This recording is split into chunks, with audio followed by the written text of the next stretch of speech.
అందరూ కూడా చాలా ఉత్సాహంగా పార్టిసిపేట్ చేస్తున్నటువంటి పరిస్థితి కనిపిస్తుంది. ఉదయం 7 గంటల నుంచే 2 తెలుగు రాష్ట్రాల్లో కూడా పోలింగ్ ప్రక్రియ కంటిన్యూ అవుతుంది. సో చాలా చోట్ల చెదురుమదురు సంఘటనలు మినహా చాలా చోట్ల ప్రశాంతంగానే ఓటింగ్ కొనసాగుతున్నటువంటి పరిస్థితి కనిపిస్తుంది. అయితే కొన్ని నియోజకవర్గాల్లో కొన్ని పోలింగ్ బూతుల్లో అయితే ఈవీఎంలు మొరాయించాయి. కొన్ని చోట్ల ఆలస్యంగా పోలింగ్ అయితే స్టార్ట్ అయినటువంటి పరిస్థితి కనిపిస్తుంది. మరోవైపు 2 తెలుగు రాష్ట్రాల్లో కూడా ఉన్నటువంటి రాజకీయ సినీ ప్రముఖులు వారి యొక్క ఓటు హక్కుని వినియోగించుకున్నటువంటి పరిస్థితి కనిపిస్తుంది.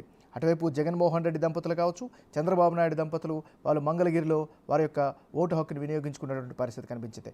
మరోవైపు జనసేన అధినేత పవన్ కళ్యాణ్ తను పిఠాపురంలో నుంచి పోటీ చేస్తున్నప్పటికీ కూడా ఆయన ఓటు మంగళగిరిలో ఉండడంతో మంగళగిరిలో ఆయన ఓటు హక్కును కూడా వినియోగించుకున్న పరిస్థితి.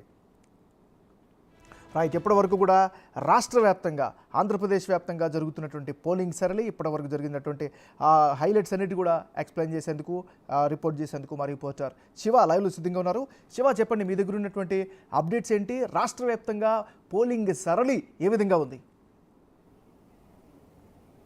రైట్, నాగరాజు, మొత్తం మీద చూసుకుంటే ఆంధ్రప్రదేశ్లో ఎన్నికలు చెదురుమదురు సంఘటనలు మినహా ప్రశాంతంగా కొనసాగుతున్నాయి. ప్రధానంగా చూసుకుంటే చిత్తూరు, అన్నమయ్య, కడప జిల్లాలతో పాటు పల్నాడు జిల్లా, కృష్ణా జిల్లాకు సంబంధించి కూడా అక్కడక్కడ గొడవలు జరిగిన పరిస్థితి కనిపిస్తూ ఉంది. తిరుపతి నగరానికి సంబంధించి 1-2 చోట్ల దొంగ ఓట్లు వేసేందుకు వైఎస్ఆర్సీపీ నేతలైతే ప్రయత్నాలు చేసిన పరిస్థితి కనిపించింది. అలాగే పల్నాడు ప్రాంతానికి సంబంధించి ముఖ్యంగా మాచర్ల, గురజాల, పెదకురపాడు నియోజకవర్గాల్లో ఉదయం నుంచి కూడా చెదురుమదురు గొడవలు జరుగుతున్నాయి. పోలీసులు లాఠీ చార్జ్ చేసిన సంఘటనలు కూడా జరిగిన పరిస్థితి కనిపించింది. దాంతోపాటుగా చూసుకుంటే కనుక కడప జిల్లాలో చిన్న 1-2 పోలింగ్ కేంద్రాల వద్ద చిన్న వివాదాలు కూడా కొనసాగినాయి. మరొక వైపు కృష్ణా జిల్లాకు సంబంధించి పెనమలూరు నియోజకవర్గంలో కూడా మంత్రి జోగి రమేష్ అనుచరులు అక్కడ ఆందోళన చేసిన ప్రయత్నం చేశారు. తెలుగుదేశం పార్టీ నేతలు, కార్యకర్తలపై కూడా దాడికి పాల్పడిన పరిస్థితి కూడా అక్కడ కలిపింది. పోలీసులు వెంటనే రంగప్రవేశం చేసుకొని ఏదైతే గొడవలు జరిగినా దాన్ని తీసుకెళ్లే ప్రయత్నం అయితే చేశారు. మరొక వైపు చూసుకుంటే రాష్ట్ర వ్యాప్తంగా కూడా ఇప్పటి వరకు దాదాపుగా 23 చోట్ల కూడా ఈవీఎంలు మొరాయించిన పరిస్థితి కనిపించింది.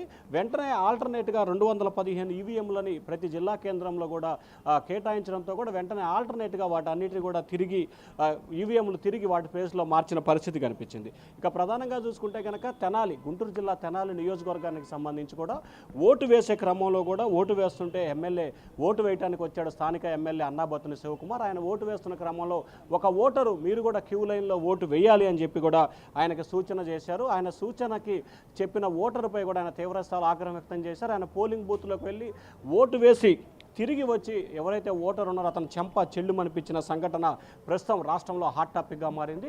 అయితే ఎమ్మెల్యే ఓటర్పై చెంపదెబ్బ కొట్టడంతో తిరిగి ఓటర్ కూడా ఎమ్మెల్యేపై తిరిగి చెంపదెబ్బ కొట్టిన సంఘటన జరిగింది. వెంబటే ఎమ్మెల్యే అనుచరులు అతన్ని విచక్షణ రహితంగా కూడా తీవ్రస్థాయిలో దాదాపుగా 10 మంది కలిసి కూడా పిడిగుద్దులు గుద్ది అతనిపై తీవ్రస్థాయిలో ఇబ్బందులు పెట్టిన పరిస్థితి కనిపించింది.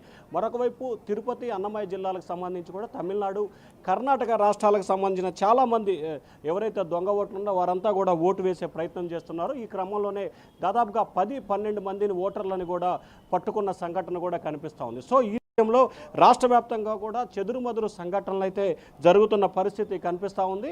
అక్కడక్కడ పోలీసులు కొంత బాధ్యతారహితంగా వ్యవహరించిన పరిస్థితి కనిపించింది. మరొక వైపు పల్నాడులో జరుగుతున్న గొడవల్ని వెంటనే కట్టడి చేసేందుకు కూడా ప్రత్యేక అధికారి, పోలీస్ శాఖ అధికారి మిశ్రా కొద్దిసేపు క్రితమే పల్నాడు జిల్లా నరసరావుపేట, అలాగే చిలకలూరిపేట, పెదకురపాడు నియోజకవర్గాల్లో కూడా ఆయన పర్యటిస్తున్న పరిస్థితి కనిపిస్తూ ఉంది. ఇప్పటికే 11 గంటలు దాటుతున్నా కానీ ఓటర్లు అయితే ఇంకా క్యూలు అయితే కొనసాగుతున్నాయి. ప్రస్తుతం మనం పల్నాడు జిల్లా సత్తెనపల్లిలో ఉన్నాం. సత్తెనపల్లిలో చూసుకోవచ్చు, దాదాపుగా కిలోమీటర్ పైగా కూడా క్యూ ఉన్న పరిస్థితి కనిపిస్తూ ఉంది. సో ఓవరాల్గా చూసుకుంటే ఇప్పటివరకు రాష్ట్ర వ్యాప్తంగా 30-32% వరకు ఓటింగ్ శాతం నమోదైనట్లు కూడా తెలుస్తూ ఉంది.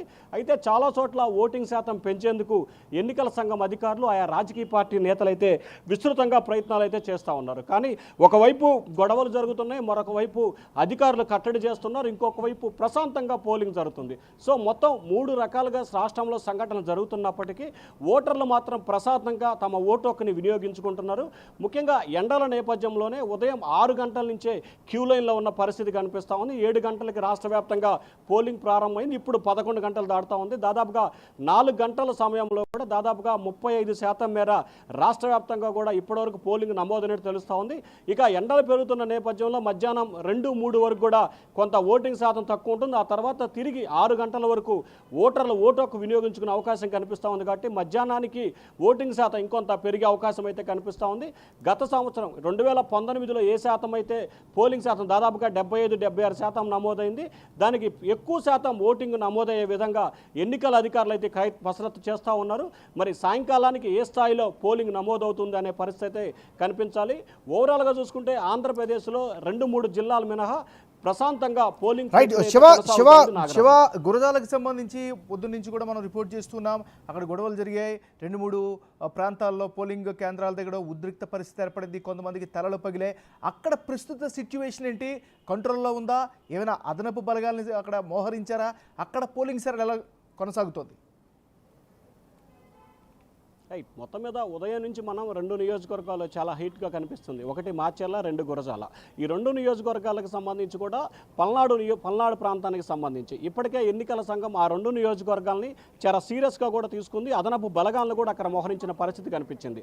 ఏదైతే మాచర్ల నియోజకవర్గానికి సంబంధించి కూడా వెల్దుర్తి, దుర్గి, రెండచింతల 3 చోట్ల గొడవలైన వెంటనే పోలీసు అధికారులు జోక్యం చేసుకుని ఇరు వర్గాలను చెదరగొట్టి ప్రశాంతంగా పోలింగ్ ప్రక్రియ అయితే కొనసాగుతుంది. ఇక గురజాలకు సంబంధించి కూడా దాచేపల్లి మండలంలో పలు ప్రాంతాల్లో కేసనపల్లి మిగిలిన చోట్ల కూడా టీడీపీ వైసీపీ వర్గాల మధ్య గొడవ జరిగింది. వెంటనే పోలీసు అధికారులు అక్కడ చేరుకొని ఇరు వర్గాలను చెదరగొట్టడంతో పాటు కొంతమందిని అదుపులోకి కూడా ఇక్కడ తీసుకోవడం జరిగింది.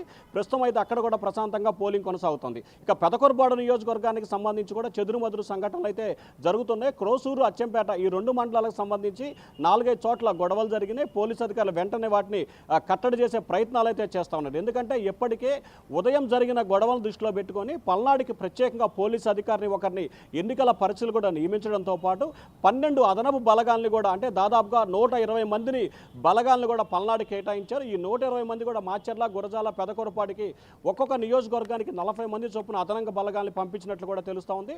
సో ఉదయం జరిగిన గొడవల తర్వాత ప్రస్తుతం అయితే మాత్రం పల్నాడులో 1-2 చోట్ల తప్ప కేవలం గురజాల నియోజకవర్గానికి సంబంధించి ఎక్కడా కూడా తర్వాత లేవు, 10 తర్వాత. అలాగే మాచర్లకు సంబంధించి ఒక వెల్దుర్తి మండలంలో చిన్న చిన్న గొడవలు జరిగినట్లు కూడా తెలుస్తూ ఉంది. మరొక వైపు పెదకొరపాడు నియోజకవర్గం కూడా ప్రస్తుతం అయితే ఒక గ్రంథిసిరి, క్రోసూరు మండలంలో కొద్దిసేపు క్రితమే గొడవలు జరిగినాయి. తాజాగా నరసరావుపేట నియోజకవర్గానికి సంబంధించి కూడా 2-3 గొడవలు జరుగుతున్నాయి. నరసరావుపేట ఏదైతే ఉందో నరసరావుపేటకు సంబంధించి కూడా కేసానపల్లి అలాగే కొన్ని గ్రామాలకు సంబంధించి వైఎస్ఆర్సీపీ నేతలు వన్ సైడ్గా సైక్లింగ్ చేస్తున్నారని చెప్పి కూడా ఫిర్యాదు చేయడం జరిగింది ఈసీకి. దానిపై ఈసీ కూడా చర్యలు తీసుకునే అవకాశం కనిపిస్తూ ఉంది. ఎందుకంటే దానిపై ఏం జరిగిందనే విచారణ కూడా కొనసాగుతోంది. మరొక వైపు నరసరావుపేట ఎమ్మెల్యే గోపిరెడ్డి శ్రీనివాసరెడ్డి ఎన్నికల నియమావళికి ఉల్లంఘిస్తూ దాదాపుగా 10-15 వాహనాలని కాన్వాయిస్తూ ఓటర్లని భయభ్రాంతులకు గురి చేసే ప్రయత్నాలు చేస్తున్నారని చెప్పి కూడా తెలుగుదేశం పార్టీ నేత దేవినేని ఉమా కొద్దిసేపటి రాష్ట్ర ఎన్నికల కమిషన్కి లేఖ రాశారు. అలాగే తెలుగుదేశం పార్టీకి సంబంధించి రాజంపేట, పొంగనూరు, ఆముదాల వలస, నరసరావుపేటకు సంబంధించి కూడా ఎన్నికల అధికారులు వ్యవహరిస్తున్న తీరుపై కూడా 5 లేఖలని చంద్రబాబు రాష్ట్ర ఎన్నికల కమిషన్కి అయితే రాశారు. నాగరాజు.